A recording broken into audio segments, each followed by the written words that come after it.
always just happy when like defenders are being like.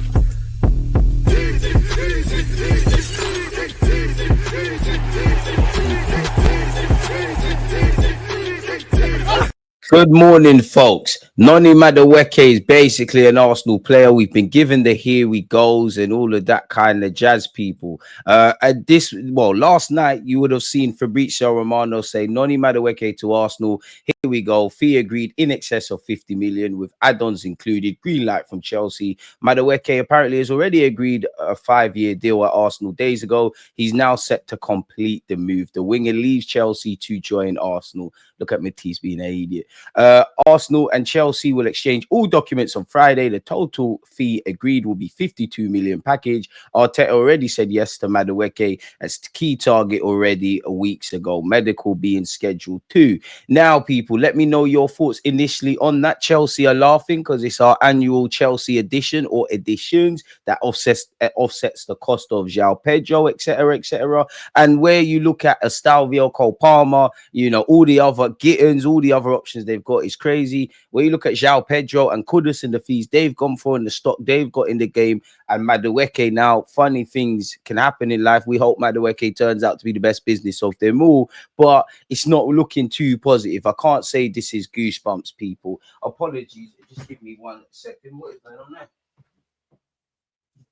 Okay, the charger is in. But as I was just saying, apologies, people. Noni Madueke, we're betting a lot on potential, Noni Madueke or Noni Madueke. I don't know, boy. Or better yet, Noni Madumidi, really, if I'm honest with you. Or Noni Madueke, people. I'm joking. But on a serious note, yeah. Before I continue, I'm gonna say, when it's all said and done, I don't rate the signing. I don't understand it beyond the obvious. Yeah, you can provide depth on the right-hand side. There's a lot of talk about him cutting his teeth as a left winger at this football club. He's played a handful of times statistically on the left-hand side. Arsene Wenger normally says at 23 you kind of know the player. So if fair enough, if you think you can turn him into a left winger, and Arteta's got the saviour complex, we know this. If you think you can turn him into a left winger, great. But under the remit of us needing to deliver us a bit of silverware and all of those kind of things, you're betting too much, and it's another player that you don't really know what you're getting. It's 50 million on backup. If he can deputize on the left and the right, fair play. What will sum this up is if you get an Eze or all. I guess what I'm referring to is what we do beyond this point sums up everything. If you get an Eze or a left winger that really raises the levels, and Madueke is here, and you get Gyökeres over the line, fair enough. But apart from that, I can't see the upside beyond the obvious. He played a handful of times on the left-hand side. That can deputize for Bukayo Saka, but isn't a level raiser. In the attacking unit of this football club, there is a deficiency. You don't really know what you're getting. Saka, we know what he's doing. The rest, you've got purple patch players and a lot of uncertainty. And if we're trying to cross over the border and become a team that wins the Premier League and things of that ilk, you need to be able to bet. The one thing I will say before we continue, people, is if I go to my tweets, because as much as I don't sanction this signing, I'm not a fan of this signing personally, people. There is food for thought, I believe, people. Where is it? Where is it? For me, is it here? Yeah, on a serious note, I might not like the signing of Madueke. I might be scratching my head. I think Mikel Arteta is going to have to live or die by this. I'm not a fan of the saviour complex. I understand 23 longevity. But in the grand scheme of things, yeah, if you park that on the side of stuff and you look at from a human point of view, especially social media's exaggerated opinions, how he'll be treated in turn by most fans around the world, and how he'll be treated in and around Arsenal when we're playing at home or away is very different. But by all means, have your opinion on the player. I'm definitely not going to gaslight you into believing this is a good signing. But in the grand scheme of things, football means the world to us, right? It is just football. Really and truly, I think it's quite upsetting, really, because I've tweeted on a serious one. Give the man a chance. The 23-year-old lad that chose to sign for our club, he's chosen to play for Arsenal Football Club. He's become one of us. I know the stench he arrives with, the question marks over the player and being ex-Chelsea. He arrives with 2,000 odd neeks, if I'm honest with you, signing petitions and documents. That changed everything, didn't it? And he's had to turn off his social media comments, which again, it's not really fair. In the grand scheme of things, it's not nice. And you lot will be the same people that will scream mental health and be nice to people, etc. So let's by all means be critical on the signing, be critical of Madueke. I'm not saying that you should find positives where there are none, but just bear in mind that in the grand scheme of things, it is just football.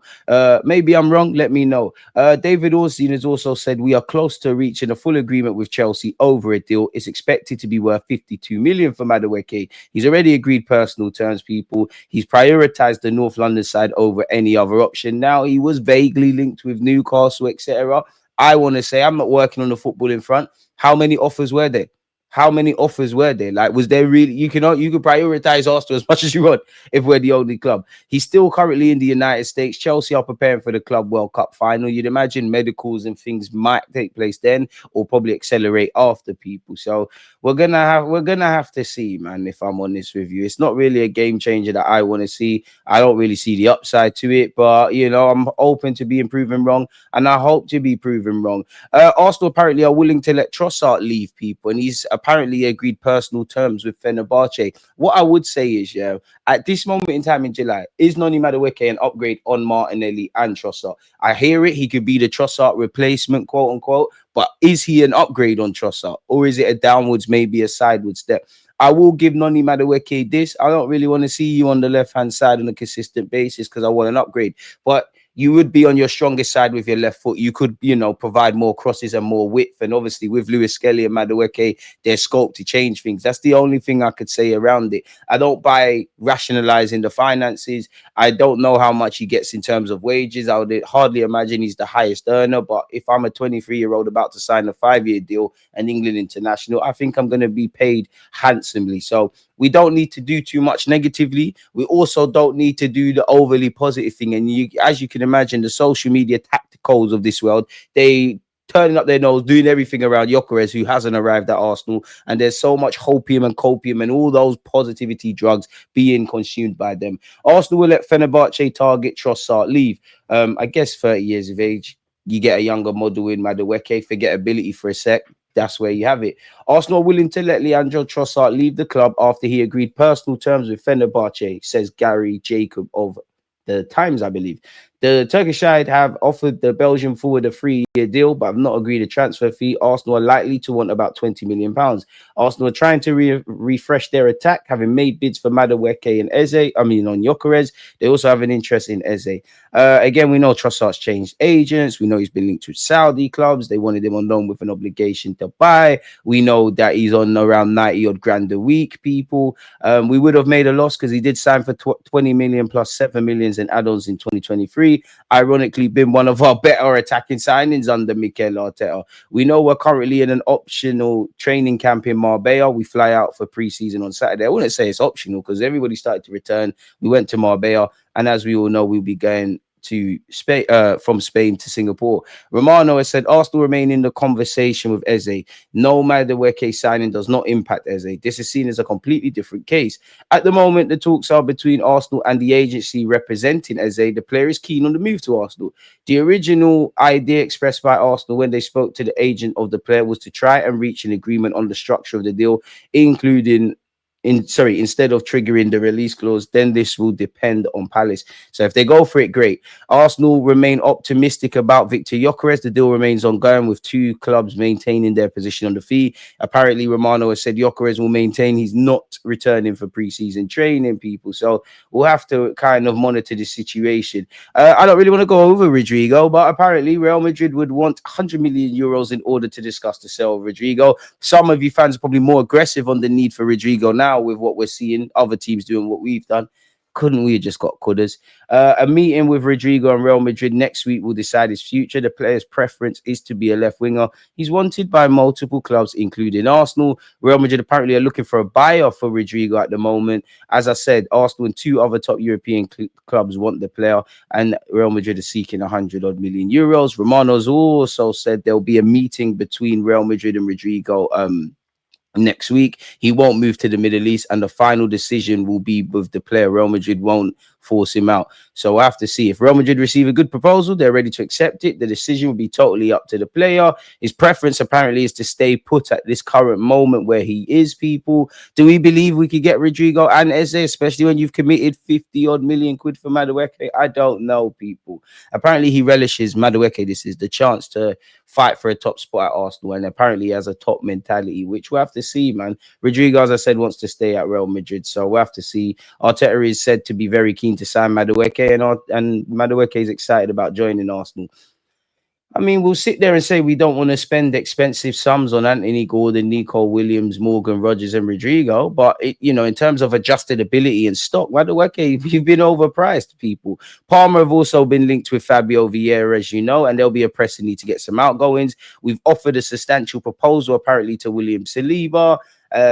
We're also confident, I guess, with Max Dowman staying. The same is said for Ethan Wanyeri. We did look at Ademola Lookman of Atalanta. Should we have got him? Do you prefer him to Madueke? Let me know your thoughts, people. So we'll have to see how all of this develops. I can't make sense of it. I'm not a fan of the savior complex of Arteta now. I think if we want to get over the line, we're doing too much, but it is what it is, people. And I also want to say one thing to rise up my tweets as well.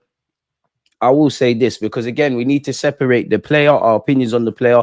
Also, as much as we scream, shout, shake it all about, give the man an opportunity, people. For me, I believe in honesty. He wouldn't be the first nor the last player that would prove me wrong. I have little to no optimism around you, Noni Madueke. It's nothing personal against you. It's more the money we're spending, the backdrop of what we're trying to do, and how this improves the side. I hear it with squad depth, but you've shown, you didn't spend 50 odd million on a Norga, on a Jorginho replacement. You didn't spend 50 odd million on a Kepa replacement. I mean, on a second choice keeper. So why do this if you are trying to rationalize the fact that Saka is Saka backup? And there is an upside, small upside in that regards across the season. For me, welcome to Arsenal, lad. I don't rate you. Don't rate the signing. Don't rate the fee. But everyone gets a chance. Prove me and other people wrong, and I'll be the first to support you regardless once you put on that shirt. But for the people above you, Noni Madueke, or the people that make the decision, boy, they're going to have to make it work.